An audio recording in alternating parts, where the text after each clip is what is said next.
Assalamualaikum warahmatullahi wabarakatuh. Faya ayyuhal hadirun, faya ayyuhan netizen yang dimuliakan Allah. Pada kesempatan ini saya akan menampilkan sebuah sejarah tentang GGRI Cilegon, yang dimana saya akan tampilkan sebuah video ini dan semoga dapat memberikan kepada kita manfaat tentang sejarah GGRI Cilegon. Namun sebelum saya memutar videonya, ada sebuah komentar yang dimana komentar ini dapat memberikan pengetahuan lebih bagi kita semua, yaitu langsung saja saya bacakan poinnya.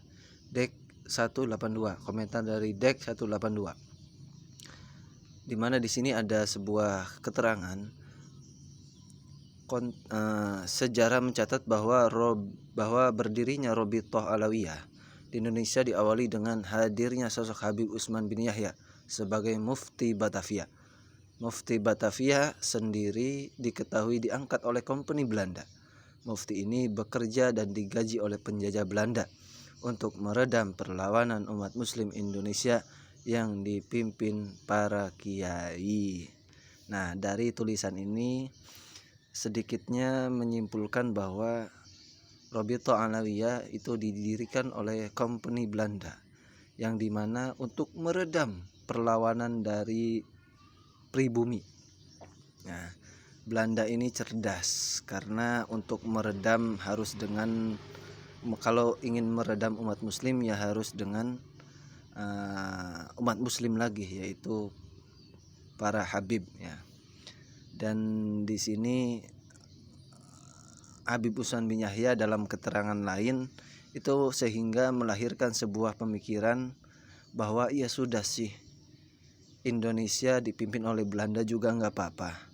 Yang penting tidak menghalangi ibadah umat Muslim, yang penting tidak menghalangi haji, dan juga para guru ngaji di daerah-daerah itu mendapatkan gaji dari pemerintahan Belanda. Nah, itu sebuah siasat Belanda agar Indonesia bisa jatuh di tangan Belanda. Sehingga Belanda semakin percaya diri dengan dukungan dari Mufti Habib Utsman bin Yahya. Habib Utsman bin Yahya. Untuk selebihnya kita simak bersama-sama videonya ya. Jawara Banten dan Jawara Betawi vs Habib Mufti Belanda. Banyak sekali para kiai dan para tokoh Banten yang menjadi jawara pejuang kemudian dihukum gantung oleh Belanda. Demikian pula banyak sekali jawara Betawi yang berjuang melawan Belanda di Tambun Bekasi kemudian ditangkap dan dihukum gantung oleh Belanda. Ini akibat fatwa dari seorang Habib yang menjadi mufti Belanda. Di dalam kitabnya yang berjudul Manhajul Istiqomah Fit Dini Bisalamah, pada halaman yang ke-22 dan ke-23, Habib Utsman bin Yahya telah berfatwa bikin rusuh negeri sebagaimana yang telah jadi di Cilegon, Banten, dan yang dahulu di Bekasi. Sekalian itu batil, bukannya jihad, sebab tiada syarat-syaratnya selain perbuatan begitu rupa melanggar agama. Ini kan fatwa di dalam kitab Manhajul Istiqomah Fit Dini Bisalamah. Sehingga tidak heran banyak kiai, tokoh ulama yang menjadi jawara di Banten berjuang jihad fi sabilillah melawan penjajah Belanda. Tetapi ternyata Belanda dibantu dengan fatwa seorang Habib yang bernama Utsman bin Yahya. Kemudian Belanda memiliki kepercayaan diri untuk menangkap para pejuang itu. Sehingga para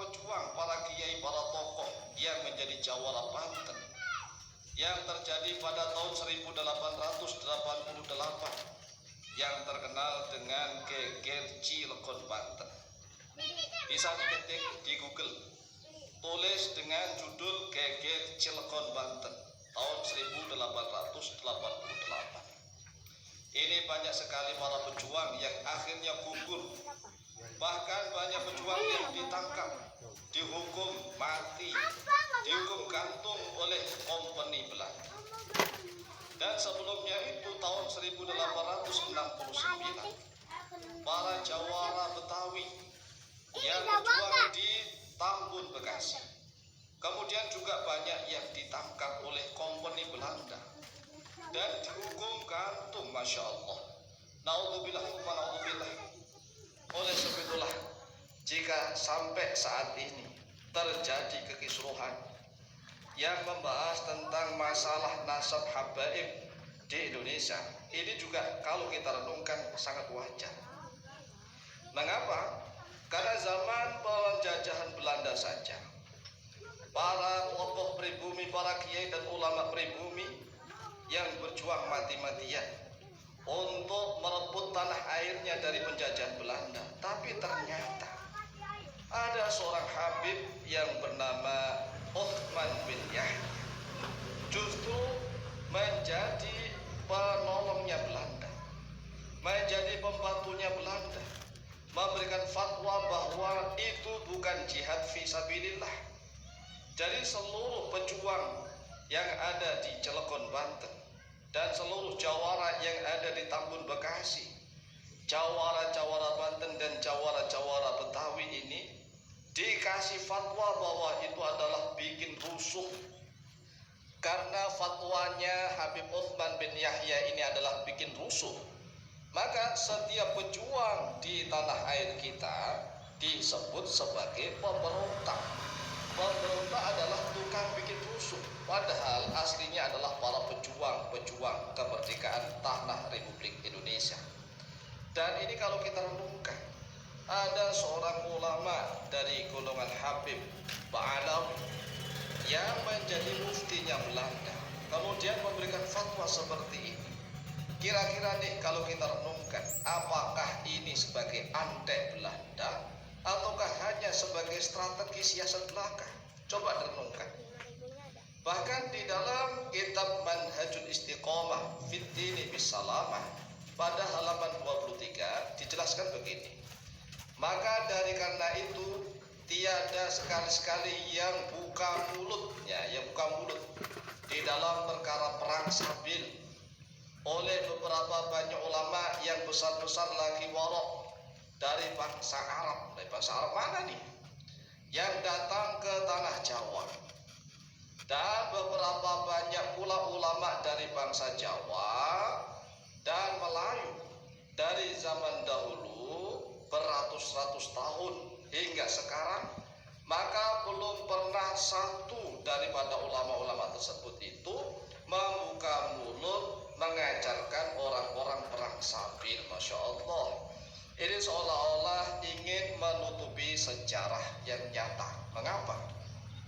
Ya karena tatkala kompeni Belanda menginjakkan kaki pertama kali di Batavia, ingin membuat kongsi di Batavia, maka seorang sultan besar, raja besar tanah Jawa, yaitu Sultan Agung Mataram, bisa diketik di Google juga nih, yaitu perlawanan Sultan Agung dari Mataram, Jogja, yang mengirimkan pasukan untuk perang mengusir penjajah dari tanah Batavia, tanah Jawa. Kemudian kalah karena memang kekurangan persenjataan. Dan Sultan Agung dari Mataram tidak berhenti di situ saja, mengirimkan pasukan lagi, perang lagi. Lalu dikatakan katanya tidak ada yang buka mulut untuk mengajarkan perang fisabilillah. Ini kan Masya Allah menutup dari sejarah. Kemudian juga Sultan Hasanuddin dari Makassar, kan juga pernah nih seorang sultan nih. Kemudian dilanjutkan Sultan Ageng Tirtayasa dari Kesultanan Banten. Kemudian jihad perang fisabilillah Kesultanan Aceh. para sultan-sultan ini kan jihad, ingin perang, merebut tanah airnya dari penjajahan Belanda. Lah kok dikatakan sebagai gurur, bikin rusuh, tipu daya setan, batil dan fasid. Masya Allah. Ini kira-kira fatwanya seorang pengkhianat atau fatwanya seorang tokoh ini? Masya Allah. Naudzubillah, naudzubillah. Cobalah kita telusuri sejarah dengan sebaik-baiknya.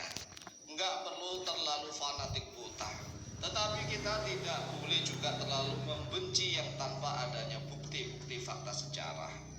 Di Kalimantan Banjarmasin ada seorang sultan yang bernama Pangeran Antasari, juga telah